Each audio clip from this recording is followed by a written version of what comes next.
தந்தை, மகன், தூய ஆவியானவர் நம்மை நிறைவாக ஆசீர்வதிப்பாராக. ஆமென். நண்பர்களே, மீண்டுமா இந்த ஆராதனைக்கு உங்களை அனைவரையும் அன்போடு வரவேற்கிறேன். வல்லமையான நற்கருணை ஆண்டவர் ஆசீர்வாதத்துக்கு வெள்ளிக்கிழமை இறைவார்த்தை தருகிறேன். பாருக்கு புத்தகம் 4வது அதிகாரம் 27வது வார்த்தை எடுத்து வாசிங்க. பாருக்கு புத்தகம் 4வது அதிகாரம் 27வது வார்த்தை. என் மக்களே வீர் கொள்வீர். ஆண்டவருடைய பிள்ளைகள் வீரமாக இருக்கணும், தைரியமாக இருக்கணும். ஆண்டவரை உள்வாங்குகிற பிள்ளைகளுக்கு அந்த தைரியம் வரும். ஆண்டவரை உள்வாங்குகிற உங்களுக்குள்ள ஒரு ஆற்றல் உண்டு.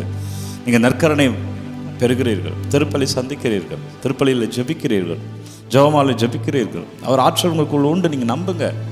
அதான் இறைவார்த்தை சொல்லுகிறது, என் மக்களே வீர் கொள்வீர். ஏன் ஆண்டவரை வீர் கொள்ளணும்? ஏனென்றால் நான் உனக்குள்ள இருக்கிறேன்.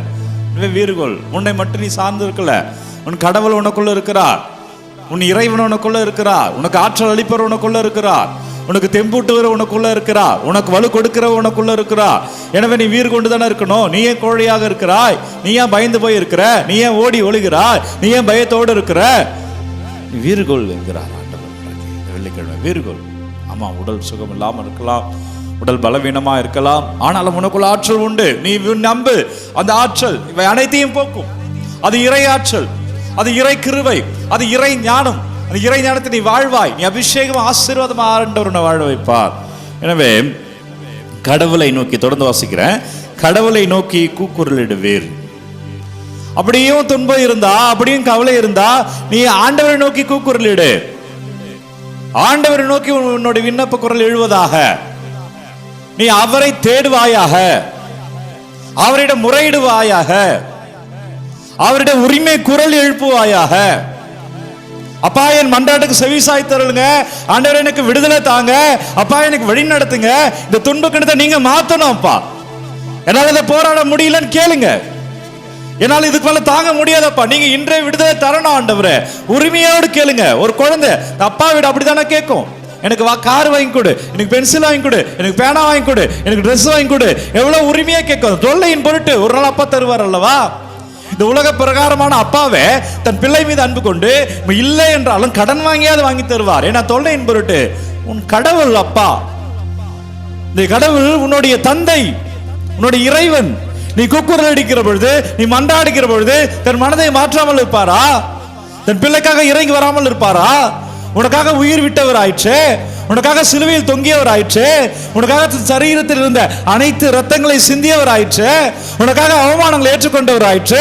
உன்னை அப்படி கைவிட்டு விடுவாரா? எனவே அவரிடம் கூக்குரலிடுவீர்.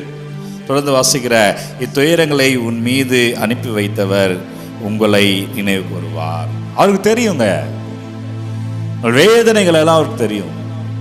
அவர் எதிர்பார்ப்பதெல்லாம் நம்பிக்கையோடு நீங்க அவர்கிட்ட வரணும். அவ்வளவுதான். நன்றி அப்பா. வெள்ளிக்கிழமை ஆசீர்வாதத்துக்கு நன்றி. யாரெல்லாம் பிள்ளைகள் உடல் உபாதைகளோடு, உடல் நோய்களோடு, வலிகளோடு, ரணங்களோடு, கவலைகளோடு, கஷ்டங்களோடு, மன போராட்டங்களோடு, மனதில் உள்ள நெருடல்களோடு இருக்கிறார்களோ ஒவ்வொரு பிள்ளைகளையும் உங்கள் பாதத்தில் வைக்கிறப்பா, நீங்கள் விடுவீங்க. ஆண்டவரே, உங்கள் விண்ணப்ப குரலை கேட்டு எங்களை ஆசீர்வதிங்க. உண்மை ஆராதிக்கிறோம் ஆண்டவரே, நமக்கு நன்றி செலுத்துகிறோம். நன்றி அப்பா. இயேசுவே நன்றி. இறைவா நன்றி. எங்களை வழி நடத்துங்க. ஆண்டவர் வழி நடத்துவார். இதற்கு இறைவார்த்தை பிரியமான இறை உறவுகளை, யோவான் நற்செய்தி 10வது அதிகாரம் 31 42 வரை. யோவான் நற்செய்தி 10வது அதிகாரம் 31 42 வரை உள்ள இன்றைய நற்செய்தியின் அடிப்படையில் ஒரு இளைஞன் இருக்கிறான். அந்த இளைஞன் ஒரு தாழ்வு மனம் கொண்டவனாக இருக்கிறான். Inferiority complex. எப்பயுமே முடியாது முடியாது என்று பய உணர்வோடு இருக்கிற பிள்ளை. ஒரு வேளை நீங்கள் உங்களுக்கு அப்படி இருக்கலாம். அப்போ நான் இந்த சொல்லுகிற நிகழ்வு உங்களுக்கானது. அப்போ ஒரு முறை ஒரு குருவை தேடி போகிறான். எல்லாம் சொல்கிறாங்க, ஒரு குரு இருக்கிறார், அந்த ஃபாதர்கிட்ட போ. அந்த ஃபாதர் உனக்கு ஜெபித்து தைரியத்தை கொடுப்பார், உன் தாழ்வு மனநிலை மாறும் என்று சொல்லுகிறார். உனக்கு காம்ப்ளெக்ஸ் போயிடும், இந்த இன்ஃபீரியாரிட்டி காம்ப்ளெக்ஸ் போயிடும். அப்போ ஃபாதர் ஒரு நாள் ஒரு சேர் போட்டு ஒரு மாங்காய் மரத்தினுடைய அடியில் இருக்கிற மாமரத்தின் அடியில் இருக்கிறார். அவன் மாமரத்தின் அடியில் இருக்கிற ஃபாதர்கிட்ட போய் சொல்கிறான், ஃபாதர் இந்த மாதிரி எனக்கு பிரச்சனை, எனக்கு இது மாதிரி ஒரு பய உணர்வு, தாழ்வான மனநிலை இருக்கிறது. இந்த காம்ப்ளெக்ஸ்லேருந்து, இந்த இன்ஃபீரியாரிட்டி காம்ப்ளெக்ஸ்லேருந்து நான் விடுதலை வரணும், வெளியில் வரணும்ப்பா, எனக்கு ஆசீர்வதிங்க ஃபாதர்னு சொல்கிறோம். ஃபாதர் பார்க்குறாரு, அவன்கிட்ட பேசுகிறாரு. அப்புறம் சொல்கிறாரு, அந்த இடத்துல ஒரு மாமரத்தினுடைய மாங்காய் ஒன்று விழுந்து கிடைக்கிறது. ஃபாதர் சொல்கிறாரு, அந்த மாங்காய் எடுத்துகிட்டு வா. அவன் எடுத்துகிட்டு வரான். அதை ரெண்டாக உடைக்கிறான். அப்புறம் அது உள்ள ஒரு விதை இருக்கிறது, அதையும் ரெண்டாக அதையும் உடைக்கிறான். என்ன இருக்குது? ஒன்றும் இல்லை. அப்போ ஒன்றுமில்லாத இந்த இந்த விதையிலிருந்தோ இந்த மாங்காவிலிருந்து எப்படி இந்த மரமானது வந்தது? ஒன்றுமில்லாதது எப்படி வர முடியும்? அவன்கிட்ட பதில் இல்லை. ஒன்றுமில்லை என்றுதான் நீ நினைக்கிறாய். ஆனால் அந்த விதைக்கு ஒரு சக்தி உண்டு. அந்த சக்தி உன் கண்ணுக்கு புலப்படாத சக்தி. என் கண்ணுக்கு புலப்படவில்லை என்பதால் அது இல்லை என்ற அர்த்தம் கிடையாது. நண்பர்களே, உங்களுடைய திறமைகளை சில நேரம் உங்களால் பார்க்க முடியாது. ஆனால் நீங்க நம்பணும். நீங்க பார்க்க முடியவில்லை என்பதால் உங்களுக்கு திறமை இல்லாதவர் என்ற அர்த்தம் கிடையாது. பயந்துட்டே இருக்காதீங்க. தாழ்வான உணர்வோடு இருக்காதீங்க. இன்ஃபீரியாரிட்டி காம்ப்ளெக்ஸோட இருக்காதீங்க. ஏன்னா உங்களுக்குள்ள இருப்பவர் பெரியவர். நீங்க அவர் தேடி வந்திருக்கிறீர்கள். இந்த ஆராதனையில் ஒவ்வொரு நாளும் அவரை சந்திக்கிறீர்கள். ஒவ்வொரு நாளும் சந்திக்கிறீர்கள். ஒரு ஆலயத்துக்கு போனால் எலாக்குறிச்சியில் போய் அங்கே மைக்கில் நின்று பேசி கொண்டிருக்கிறேன். வாய்ஸை கேட்டுட்டு ஒருத்தர் வரார். இந்த வாய்ஸ் தானே நம்ம டெய்லி 3 மணிக்கு கேட்குறோம் அப்படின்னு. எனக்கு ரொம்ப சந்தோஷமாக இருந்தது. வந்துட்டு என்னுடைய யூடியூப் வீடியோ காமிச்சு சொல்கிறார், அது நீங்கள் தானே என்று. அப்போ ஒவ்வொரு நாளும் காலையில் இந்த ஆராதனை கேட்கிறீர்கள் அல்லவா? அவங்க ஆலயத்தை சென்று திருப்பலி பார்க்கிறீர்கள் அல்லவா? அவர் உங்களை ஆசீர்வாதத்தை அனுப்புறாருங்க. நீங்க கும்பிடுவது கல்லை அல்ல, கடவுளை, உயிருள்ள இறைவனை. ஏன் பயந்துட்டு இருக்கிறீங்க? அப்போ அந்த குரு அந்த மாணவன்கிட்ட சொல்றாரு, அந்த வாலிபன்கிட்ட சொல்றாரு, ஒன்றுமில்லாத இந்த விதை, ஆனால் இந்த விதைக்குள்ள ஆண்டவருடைய சக்தி இருக்கு.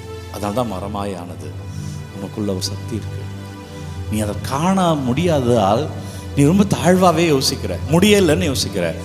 நீ பார், ஞான கண்ணில் பார், நீ நம்பு. நீ பார்க்க முடியவில்லை என்றாலும் அவர் உன்னை ஆசீர்வதித்திருக்கிறார், நம்பு. அவர் உன்னை தொட்டிருக்கிறார், நம்பு. நம்பிக்கையோடு போனான், தன்னம்பிக்கையோடு வாழ்க்கையில் வளர்ந்தான் என்று இந்த கதை முடிகிறது. நம்பிக்கையோடு இருங்கள், வளர்வீர்கள். நம்பிக்கையோடு இருங்கள், சுகம் பெறுவீர்கள். நம்பிக்கையோடு இருங்கள், ஆசீர்வாதம் பெறுவீர்கள். உங்களுக்கு இருக்கிற கடவுள் தன்மையை, கடவுள் நிலையை உணருங்கள். நற்செய்தியில இயேசு மீது கல்லெறிய பார்த்தார்கள். ஏன் தெரியுமா? அவர்களுக்குள்ளே கடவுள் நிலை இல்லை, கடவுள் தன்மையை அவர்கள் உணரலை. தங்களுக்குள்ள இருக்கிற இறைவனை உணரலை. தங்களுக்குள்ள அல்ல, தங்கள் மத்தியிலேயே கடவுள் இருந்தார், அவர்கள் உணரலை. நீயும் அப்படி இருந்து விடாதே. உனக்குள்ள இருக்கிற இறைவன் மீது கல் எறியாதே. நம்பாமல் இருக்கிற பொழுது நீ அவர் மீது கல் எறிவது. உன்னை ஆசீர்வதித்திருக்கிற உனக்குள்ள இருக்கிற கடவுளை நம்பாமல் வெளியில் இருக்கிற பிரச்சனை மட்டுமே பார்க்கிற பொழுது நீ அவர் மேல் கல் எறிவது. நீ நம்பு, நீ வாழ்வாய், தன்னம்பிக்கையோடு உயர்வாய். தாழ்வான நிலையில் இருக்காதீர்கள். உங்களுக்குள்ள இருப்பவர் பெரியவர். நீங்க அவரை பார்த்துட்டா போதும், அவங்க கொடுத்துக்கிற ஆற்றலை நம்பினா போதும். நீங்க ஆளுமையிலே ஆசீர்வாதத்தில் இருப்பீர்கள். நன்றி அப்பா, வார்த்தைக்கு நன்றி ஆண்டவரே. வழி நடத்துங்க ராஜா. ஒவ்வொரு பிள்ளைகளுக்காக துதிக்கிறேன். வெள்ளிக்கிழமை ஒப்பு கொடுங்க. உங்கள் நோய் நொடிகளை எல்லாம் ஒப்பு கொடுங்க. மனதுள்ள கவலைகள், பாரங்கள், வலிகள், ரணங்களை எல்லாம் ஒப்பு கொடுங்க. ஓ அப்பா, ஒப்பு கொடுக்குறோம். வேதனைகள் எல்லாம் ஒப்பு கொடுக்குறோம்.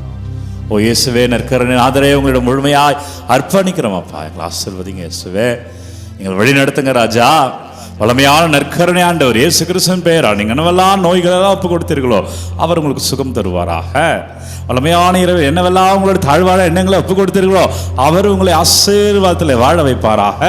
வளமையான இறை கிருபைகளை, பிள்ளைகளை, விண்ணப்பங்களை எல்லாம் பார்த்து சமர்ப்பிக்கிறேன் அப்பா. உங்கள் பெயரில் அவை அனைத்தும் விசேகமாய் மாறுவதாக. தலை வணங்கி ஆண்டவருடைய ஆசீர்வாதத்தை பெற்றுக்கொள்வோம். எல்லாம் அல்ல இறைவன் நம்மை தந்தை, மகன், தூய ஆவியானவர் நம்ம நிறைவாக ஆசீர்வதிப்பாராக.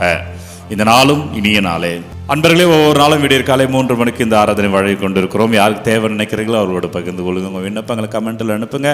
உங்களுக்காக நான் ஜெபிக்கிறேன். God bless you. Take care.